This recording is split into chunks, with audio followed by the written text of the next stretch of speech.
Hello guys and welcome to my channel, and in this video we'll be dealing with the determination of the blood group. Okay, so let's start.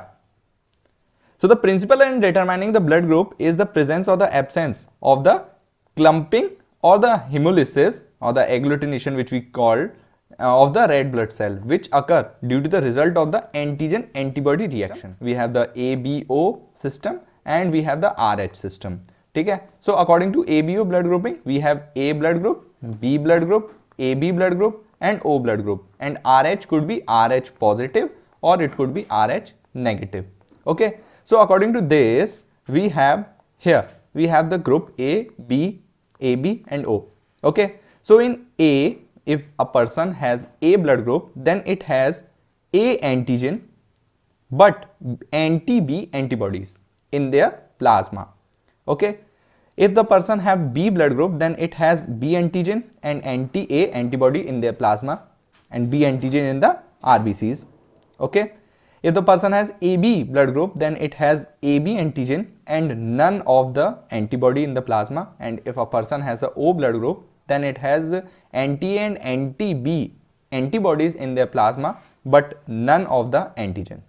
So this is very simple, and the antigen and the antibody, they react to form an agglutination reaction, and this agglutination reaction is the principle of doing the blood grouping test. Okay, so we'll see what's the procedure first. So the procedure to do this is, first we take the saline. So first step we have is the saline transfer. So we take 2 ml of the normal saline in a watch glass. So this is the normal saline. We take this in the watch glass. We take 2 ml quantity. Okay, very simple. Now after taking this in the watch glass, we have to take the do the transfer of the anti-serums. So we have anti-A, anti-B and normal saline. Normal saline act as a control. So on a slide, so let's assume this is the slide. So we put anti-A, anti-B here and control here. So we put 1 drops of each, like this, over a slide. On another slide, we take anti-D and normal saline. Anti-D here is the RH, antibody. Okay, so this is the RH. So this is the RH one. Okay, so for the RH we have the anti-D, okay, and normal saline. So on this slide we take one is the, we have taken the anti-D, and on another we have taken the normal saline. Very simple. Now the third step would be the preparation of the cell. So how we do it? Now we prick our finger, and after pricking the finger, we have to put 2 to 3 drops of the blood into the 2 ml saline which we have already taken in the watch glass. Okay, so we have to mix like this. Okay, so this is known as the cell suspension. In this we have our RBCs or our blood actually, which we have which we have taken by pricking our finger and then put it into the watch glass, which already contains the 2 ml saline solution. Okay, so after doing this, we have to put 1 drop of the cell suspension from this cell suspension in each of the drop of the anti-A, anti-B control and anti-D and wait for 10 minutes. Now जो watch glass था उसके अंदर हमारा जो suspension था उसके अंदर से हम लेंगे, बाहर निकालेंगे 1 drop each of this from this cell suspension, और वहाँ से हम इस स्लाइड के ऊपर डालेंगे. दोनों स्लाइड्स जो हमारे पास थी, ये हमारे पास थी और एक ये थी, anti-A, anti-B control and anti-D के ऊपर, and then we wait for 10 minutes and then check for the agglutination under the microscope. Look at the result. These are the result table. This is the result table, और इसके अंदर हम देखेंगे कि हम कैसे कैसे एनालाइज करेंगे पूरे रिजल्ट्स को. तो जैसे हमारे पास A ब्लड ग्रुप है, A ब्लड ग्रुप के अंदर जो हमारे पास एंटीजन है वो कौन सा है? A है. तो अगर A एंटीजन के ऊपर अगर मैं एंटी-A डालता हूँ, एंटी-A के अंदर क्या होगा? एंटीबॉडीज होंगी, एंटीबॉडीज होंगी जो कि यहाँ पर है हमारे पास, ये वाला.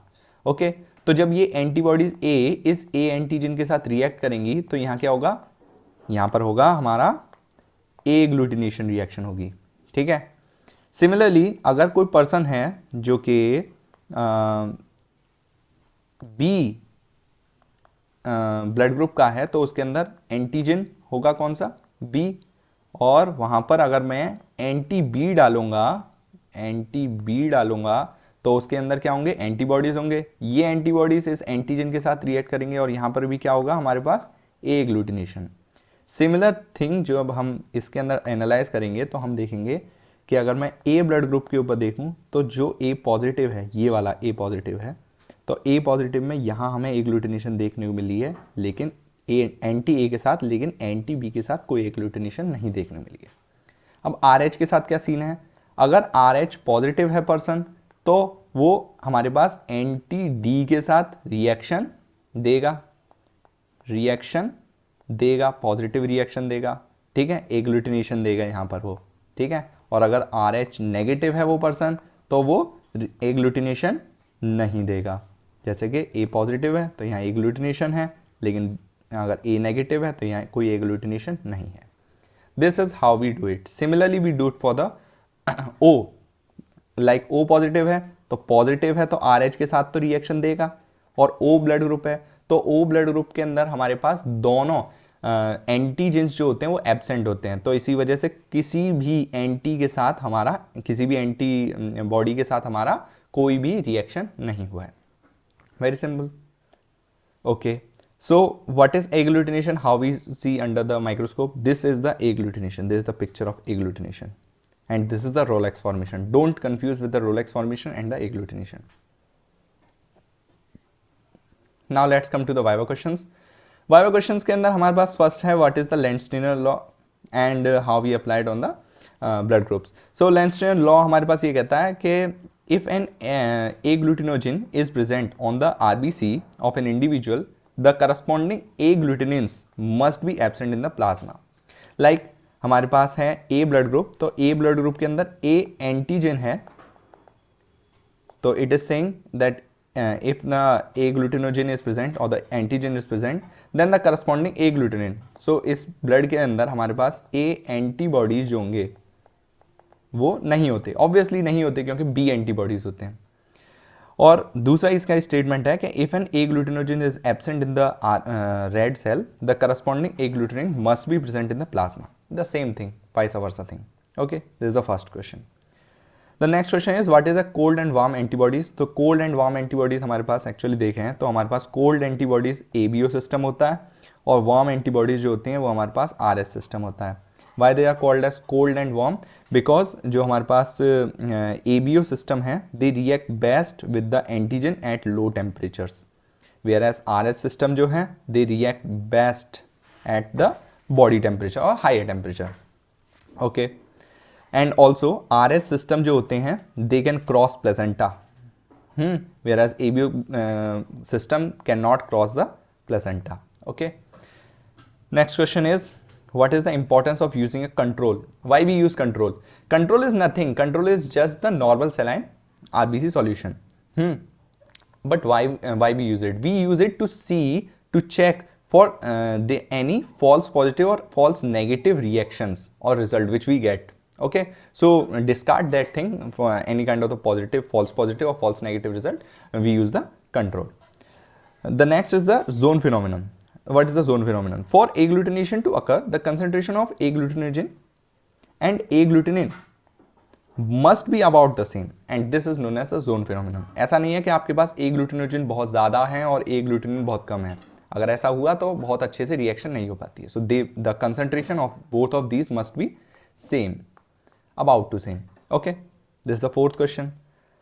The last question is very important. What is erythroblastosis fetalis? Erythroblastosis fetalis is a condition in which the mother is Rh negative, the baby or the fetus is Rh positive.